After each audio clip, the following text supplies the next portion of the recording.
This thing is fast!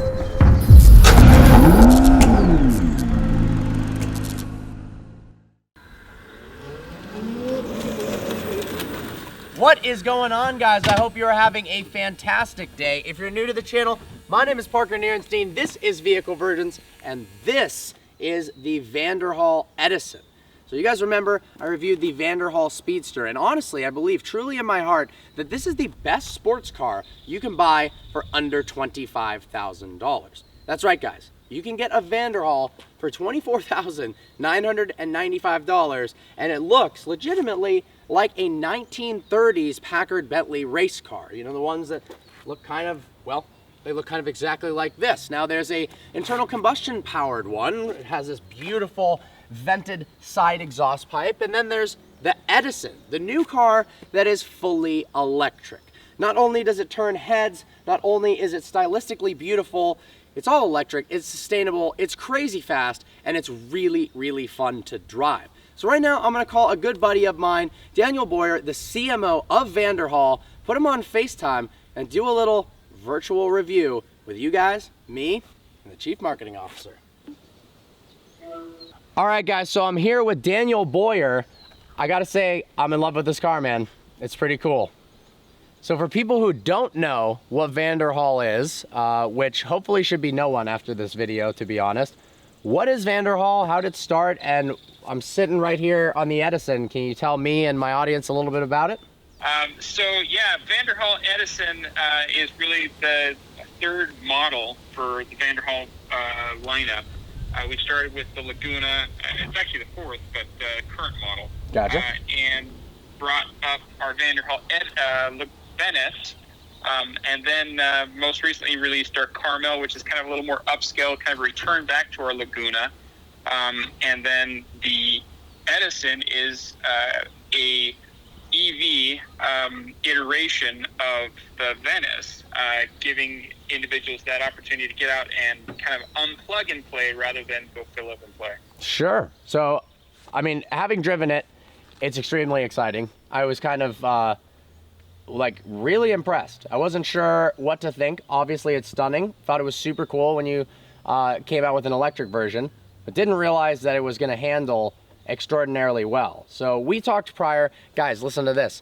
It's got one of the best stopping distances, if not the best, according to what you guys said in the Europe regulations of 62 to 0. It did 71 feet. And that's, I mean, that's better than a Viper ACR. That's better than a C8 Corvette. It's better than a LaFerrari. And yeah, it's, how much does this one start at, the electric one? 35? Yeah, 34,950 for the electric. If you opt for the 6K charger, it adds another 29,950 to get a little faster charging capabilities. Gotcha. It gets you to level 2 charging. So I know that it's a 200-mile range, which honestly, when you look at this, it's like such a cross between, only because of the size, a vintage race car and the coolest grown man's toy of all time. And then it just so happens to be a genuinely epic car that's fun to drive. I mean, 200 miles is really impressive, to be honest. What's the charge time, best case scenario, level 2 for a full charge? You're looking at about 4 hours right now. That doesn't mean that we won't expand as technology expands with our current suppliers, but about 4 hours right now. If you're 110, then you're looking at about 20 plus hours. So it's gotcha. It's a slow go. Of course. And then what about, so guys, is it a lithium ion battery? Yes. So yeah, lithium ion batteries are quick to charge most of the way and then slow to charge the rest of the way. Do you have any data on, like, if you wanted just 50%, you wanted 100 miles of range, how much faster, you know, are we talking? So again, the technology that we're working with is not necessarily, I mean, we're still just level 2. Level 3 charging gets up into that range where you're able to, you know, get a quick shot of Gotcha. 40, 50 miles. But with level 2, with what we're using currently, you're kind of, it's kind of just slow go. You're not getting leaps and bounds. Got it. That's just my knowledge of Tesla batteries and iPhone batteries. But to be honest, I mean, I was thinking long and hard about, you could get, after government incentives, which have mostly gone away, a Model 3 in California in a similar price, but one, everyone has a Model 3. Two, well, it's nice looking, it's not the best looking. And three, it's not exciting. It's very, very fun to drive with the track mode V2 and the dual batteries, but now you're talking 60, 70 grand. You're talking two different Vanderhalls. You could have a gas one with paddle shifters and an electric one, or you could buy literally a multitude of different cars, a used Audi A8 long wheelbase and the Vanderhall instead of one Tesla. I think, and you would know better than I, this is like the enthusiast choice for an electric sports car. Yeah, for sure. I mean, again, we go back to, this is the unplug and play. I mean, the Tesla has a wonderful product with very utilitarian. I mean, it drives itself. And you get into a Vanderhall because you want to drive. Yeah. Because you want to enjoy the experience, and you want to get out and knuckle drag while you're slowing down to the stop sign, and then beat everybody off the line. And so, for people, it's actually, I don't know the exact figure. What's the 0 to 60 on this thing? You're about just a little over 4 seconds, but because of... Oh, wow, just a little over 4 seconds. That's really fast. So, listen to that, guys. I mean, it's not a rocket ship, but when you're this small, open cockpit, air rushing through you, electric, instant torque at 0 RPM, it rips. It does rip. I mean, there's more to be gained from the platform at this point. Oh, of course, yeah. And we're probably being very conservative currently with what we have, and that's because we're a small boutique manufacturer. Of course. We want to warranty the crap out of this thing, if avoid as many warranty situations as possible. So in the future, there probably will be an R edition that really starts scaring people. Sign me up, please. Right now with product liability, yeah. Right now with product liability stuff, we're keeping it a little conservative. Hold on one second. Gotcha. I mean, guys, it's already 0 to 60 a little over 4 seconds. If you've ever driven a shifter kart or a go-kart or a motorcycle, you realize the sense of speed when you're in something open air and really close to the ground and in the environment. It's a lot more terrifying than driving, my Rolls-Royce Cullinan that might do 0 to 60 in a similar amount of time, where you're so isolated from the world you don't even really realize you're accelerating. So you said previously, the battery, I was wondering, I mean, it looks here that, of course, the motor, the electric motors would be in the front area and the batteries. Is that the case, that right where the grill is, that's where behind that is all the juice and the internals? If you look into the grill, you'll see the twin 52 kilowatt hour motors. Wow.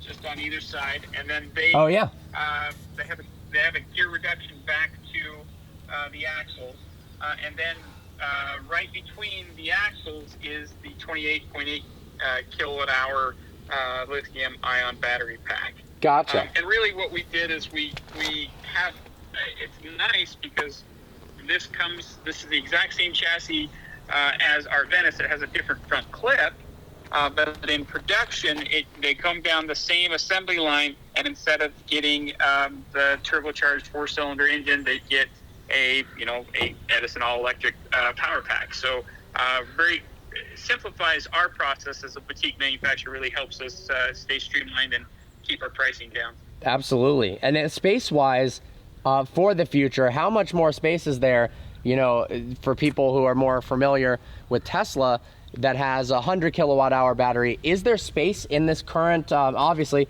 you're talking about a car that weighs 4 times less and is a quarter of the size, but is there space under the hood, so to speak, for a 50 or 70 or 100 kilowatt hour battery? Or that makes no sense? I'm not a designer of electric cars, it turns out. The reality is there is, and stay tuned. So yes, but at this point we're starting with 28.8. Sure. We'll see where the market takes us. And the only reason I'm saying that, guys, is to see what the future of this is, because it's already so ingenious that I can't imagine this company is not going to go really far. I mean, I genuinely mean that. It's 142 horsepower and over 200 pound-feet of torque. What are the full specs on it? 243 pound-foot of torque. So, I mean, that instantaneous torque is there. We do roll it on a little bit, so we take some of the instantaneousness out of it just to kind of protect the system a little bit at this point. But in the future, we'll probably come out and just give it to you in I'm down. In a nice nitrous-like shot. Exactly.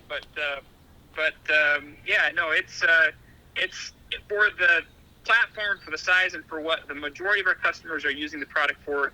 It's just a perfect little setup, and there's room for improvement. There's room for an R edition. I'm excited about that. One thing that I did research on, I'm always keen on figuring out power to weight ratios, because horsepower tells one end of the story, weight tells another end of the story. Of course, there's gearing and traction and so on and so forth. But this car actually has the same horsepower to weight ratio as a 2012 Golf R. It's got a higher power to weight ratio than a 300 SL Gullwing, a race car that's now worth $2-3 million. But we go back to something more palatable, a Model 3 mid-range. It's slightly faster than a Model 3 mid-range, and it's cheaper, and it's cooler, and it's more fun. So I'm going to let him go. He's going to come back, circle back, and give us, you know, a more personalized video where it's not just on a FaceTime. Obviously, I'd love to have you here, man. He's in a different state, enjoying the beautiful scenery there, but I'm sure we'll reconvene at some point. So with that, guys, Daniel, thank you so much for your time. Excited about the product. Stoked to talk to you again. And thank you so much for your time. We're gonna take this thing for a spin, because honestly, guys, you're gonna be mind blown with what this thing is capable of. Let's hit it.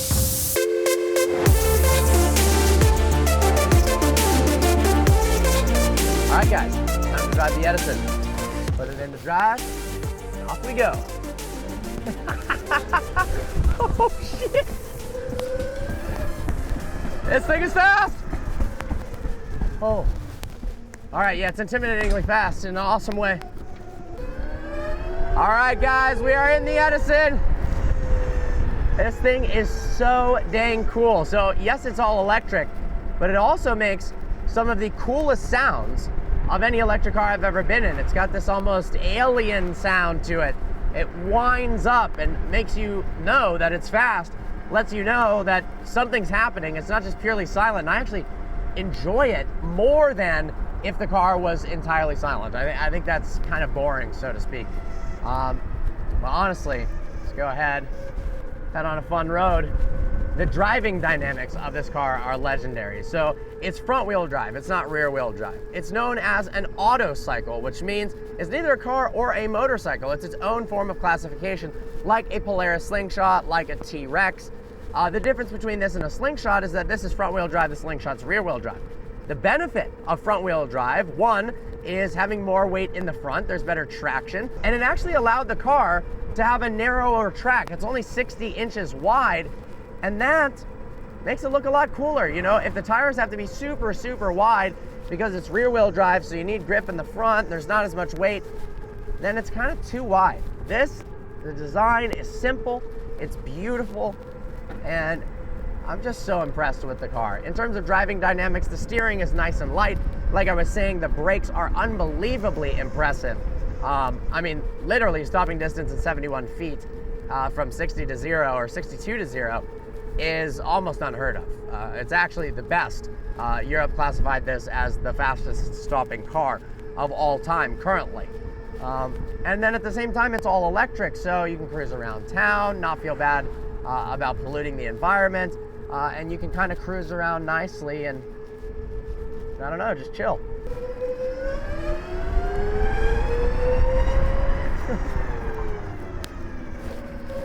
This thing is so much fun. It's also very playful. It's engaging to drive, and it's not dangerous unless you drive above your limits. Like with any good sports car that's for enthusiasts, like any good race car, yes, it has ABS and traction control. It just doesn't have stability control. So it doesn't have, you know, your friend holding your hand telling you, hey man, yeah, you need to not do that. It's going to let you do exactly what you want, so don't let that bite you. What's my suggestion? If and when you buy one of these, make sure not to hit the brakes all the way down. unless it's an emergency stop. And if you do that, make sure the steering wheel is straight. That's something you learn in racing. That's something you learn just in fast performance driving, that the car isn't good at doing a multitude of things at once. If you're hard on the brakes and the steering wheel's turned, particularly in this car because there's less weight in the rear gets light. So we're on the brakes, it's loading up the front tires, which is good for grip in the front, but it's less good for grip in the rear. And because there's not a lot of weight, the car, if you're turned, will start to slide on you. So you just have to be cognizant of that, and you can actually use that to your advantage, because that means drifting it is unbelievably easy. You just don't want to get caught up on that on the street and end up, you know, crashing. Why'd I say that? Because honestly, guys, cars that are exciting, that you don't know exactly what's going to happen unless you really know driving, are the most fun. Like Jeremy Clarkson's favorite thing is he wants cars that are trying to kill you. This car by no means is trying to kill you. It's actually just trying to make you have a good time.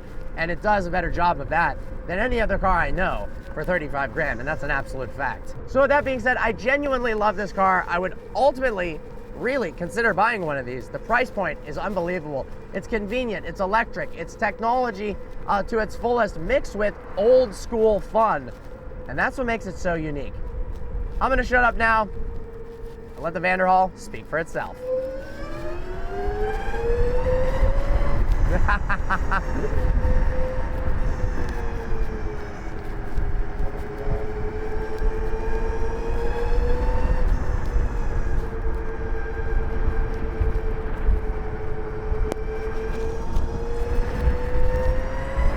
Oh, yes. Oh, this thing is fast, guys. This thing is fast. Oh, I'm in love. I am in love with this car.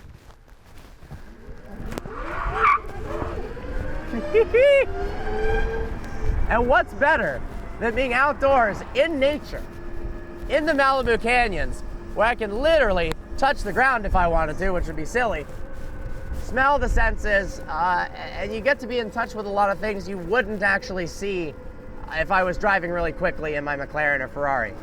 You're more in touch with what's going on around you, and honestly, I'm just checking stuff out near where I live. Pretty cool. Well, I hope you guys enjoyed this video. As always, please browse the channel and subscribe. I look forward to seeing you